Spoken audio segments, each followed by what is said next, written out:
The middle of the 1970s saw Homer High School field some very good athletic teams, so it's no surprise one of the guys who was right in the middle of it all was selected for induction to the Hall of Fame this year. Bob Clem was one of those players who went about his business in very workmanlike fashion, and since he generally had little to say, he just let his play do the talking for him. Clem excelled on both the football field and the basketball court, and he undoubtedly would have received even more honors than he did had a knee injury not stolen part of his senior football season. The fullback and linebacker had a breakout junior season on the gridiron, being named Homer's top offensive player and earning induction into the Little Oklahoma Valley Conference Hall of Fame. The Panthers' leading rusher that season was also second in the conference in tackles per game and yards rushing per game, and was selected all-conference 3 times in his high school career.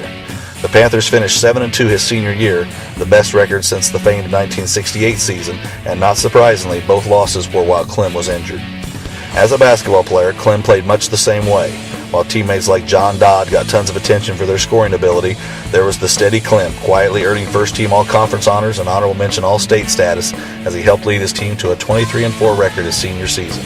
The 1976 graduate lives northwest of St. Joe. On to Bob Clem. Okay, Bob Clem, all-around athlete.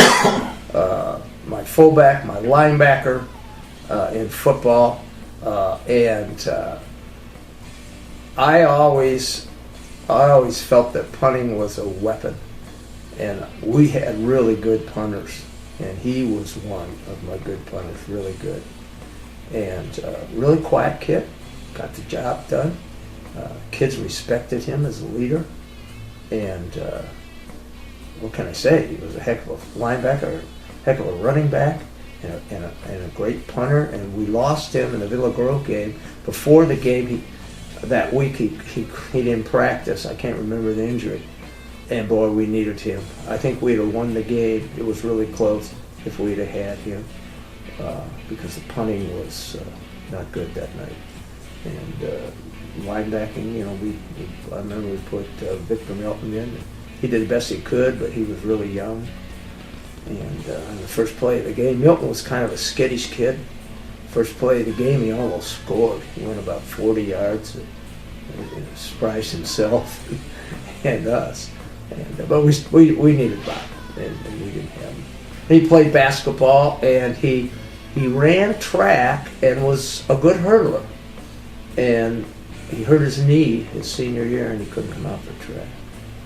Bob was kind of like a workhorse. He just never quit working, never did anything fast, never did anything quick, didn't say much. He was just always in the play. He's big kid for the time. He was a fullback. Drug offenses down the field a little bit, and we played linebacker together. He was the right linebacker, and I was the left. And Bobby just never got really caught out of position. He just filled his gap, ran his hole. Danny or Eric would hand the ball off, and Bob would take it, and you would see the other colored jerseys, pile up and drag 2 or 3 yards, and then there'd be dust, and Bob would get up and walk back to that. Didn't do anything really very fast. Just a good guy. Very workmanlike. Yeah, he was. He was a plotter, and but a good plotter. I know you didn't coach him in basketball, but you mentioned a good basketball. I know he got some All-State honorable mention honors, I think, right, his senior year, and was part of obviously a very good team. What do you remember about him on the basketball court? Well, I think what carried over in football carried over in basketball. He was very sports-minded young man, and he was very smart in the basketball court. He was not a guard, too small to be playing the paint, but he was played forward and again, just solid. Got rebounds, got putbacks. Good mid-range shooter. Nothing flashy.